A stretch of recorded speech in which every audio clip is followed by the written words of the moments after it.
So my story really begins back when growing up I was a little bit different, mostly because the fact that I was always getting hurt. I was very athletic and I really didn't know how to control my prowess, I guess, and I would just force myself into situations where I would always get hurt. And it was to the point where I would be coming in just random points throughout the year, the school year, from like recess. I might as well have had the nurse's wheelchair with my name on it. I was in that thing constantly, and during recess, I would be going home because I would roll an ankle or I would pop a knee. I had very loose joints, and we did a little bit of testing for something called Marfan syndrome, which is a disorder involving your connective tissue, like your ligaments and your tendons, stuff like that. And it tested negative. But after that, it kind of went down a little bit because I had a huge growth spurt. My athletic ability just went up to ×10, and I was having fun. I was a captain on the track team. I was kind of a player coach there because, again, I was doing it for so many years. And when it really came down to me going into high school, that's when things started to change a little bit. I had a really bad ankle injury. First game of the season I was a captain on the freshman soccer team. I blew out my ankle really badly. And I started noticing some other symptoms around the end of junior high into high school around that time. And the injury was really the catalyst to trying to go into that. Right now, I cannot open my hand any more than that. If I straighten out my arm like this and try to go at a 90-degree angle with my hand, I can't open my hand. Like, I'm actually really trying right now. And we noticing that was going wrong. So, and my coordination was starting to come a little bit off kilter. And from there, we didn't really know what to do. So we went to many different neurologists, different specialists, and the same question or the same answer kept coming up was muscular dystrophy.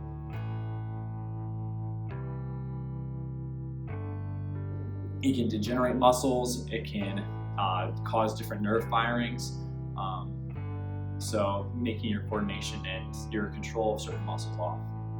And there was one a strain of muscular dystrophy that kept coming up, and that was something called Pompe disease.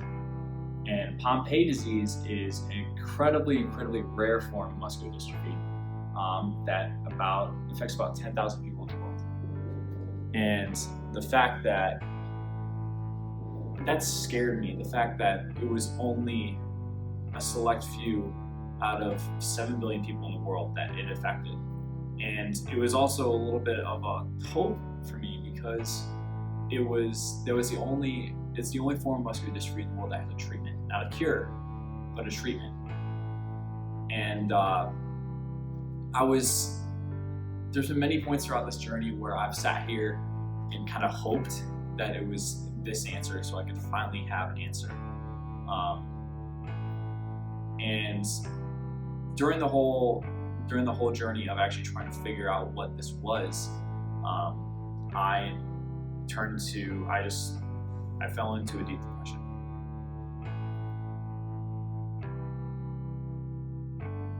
And I turned to certain mediums that really tore me down. I became addicted to drugs, and namely opiates. And I think really the reason why I turned to that was because of the fact that they were so widely available. Over the years, I was prescribing them nonstop for all these injuries because it was painful. You know, rolling ankles and spraining knees, spraining anything is worse pain than breaking something. So I was constantly given them. And we always had these old prescriptions lying around the house. You know, I honestly started smoking pot, and from there, it just kind of gradually went up. Again, I had those in the house, and I started using them. And I had so many of them, and by the time I ran out of my own stash, I turned to other mediums or other places to get it, and they were illegal. And I was still being prescribed certain ones because of this neuromuscular issue. It was painful as well. Different nerve fibers, it hurts.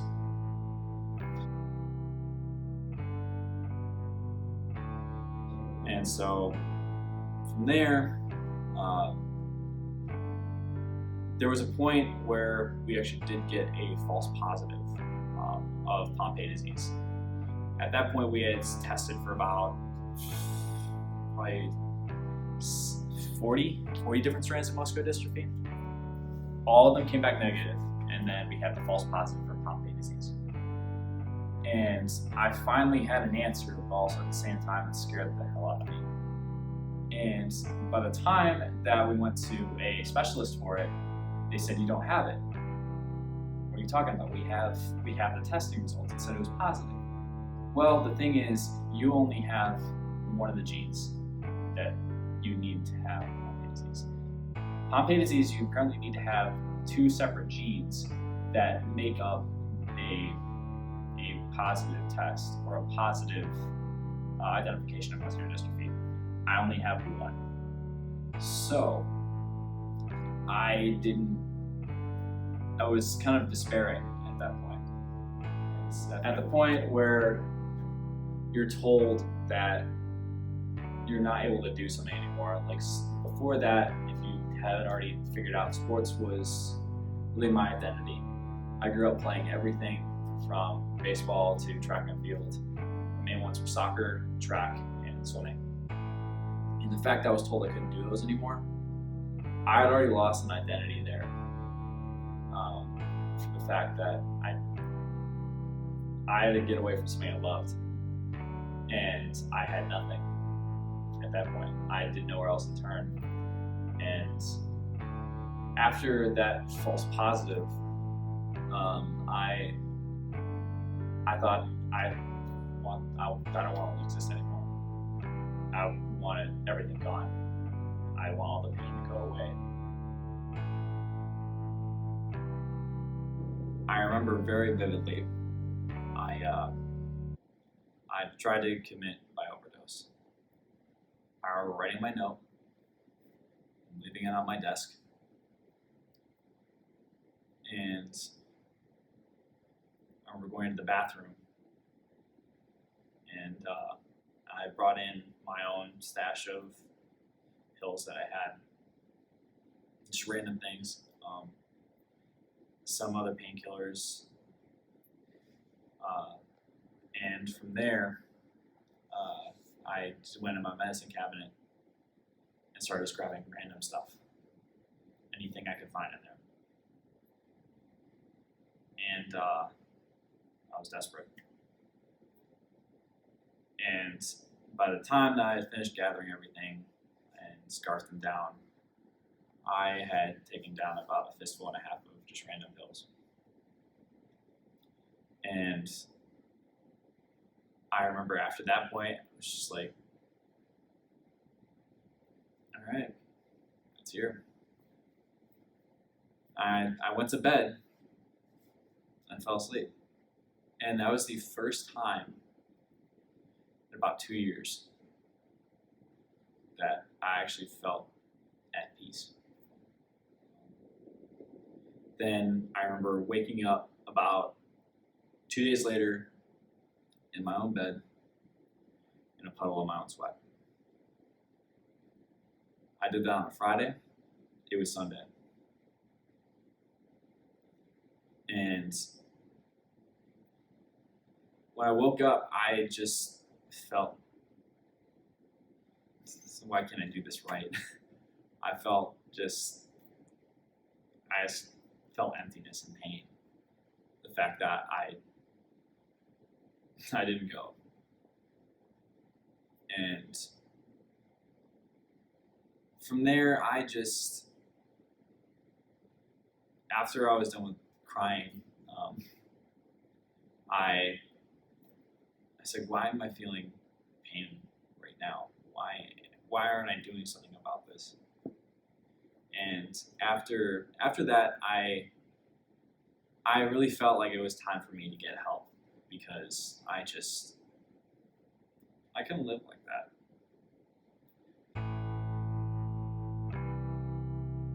I was really my wake-up call. And the fact that I knew that my parents had to have came in and checked on me. But like any parent, they really wouldn't know, if something was going on. They go into my room, peek in, and it's like, oh, he's sleeping. And then they close the door again.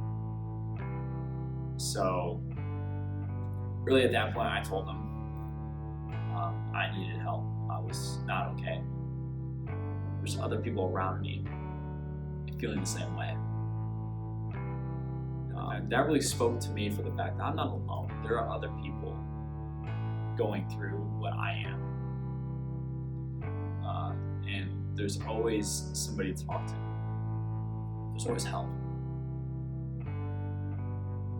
That really spoke to me, and realized I want to be a part of this.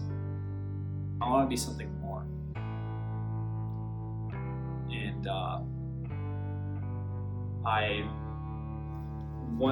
that was really what got me over the final hump and stepping into the world of recovery. Changing me into somebody who I knew what my past was. I knew that I had to process it in a certain way. I just knew I had to move on. And so I did. It sounds really simple, but I really did.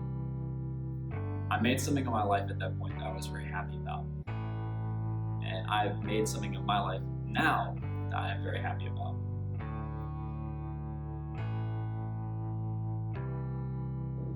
I am running on 5 years now of recovery, and I am borderline in remission right now. Thankfully, I've never had a relapse. I've never looked back. And again, I made something that I'm proud of in my life. I've made my life something more exciting and inspirational.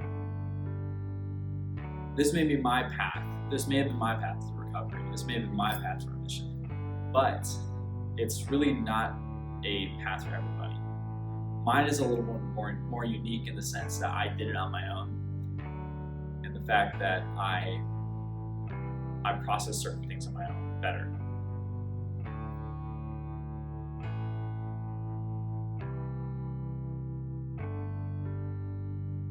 As a recovery coach, I want you guys to be able to get help. There's so many different outlets that you can reach out to and be able to process your own insecurities and your own substance issues. And with the Kenneth Young Center, we really do offer so many of those. We offer so many different resources that people can use for free and be able to take the next step in their lives. In all honesty, if we don't know how or where we can send or what we can do for you, then we can send you to a different outlet that will help you. And this is me. This is my story, and I'm very happy to be able to share it with you. CPYD Coalition has an interactive resource guide that you can find on our website that lists many, many different resources that you can find in our community. And the nice thing is, if you pull out your smartphone and you do our QR code, or if you connect to our website, then it's already on your Google Maps or on your Apple Maps. You can find every little detail, every little agency that's within the Chicagoland area, and it's right at your fingertips.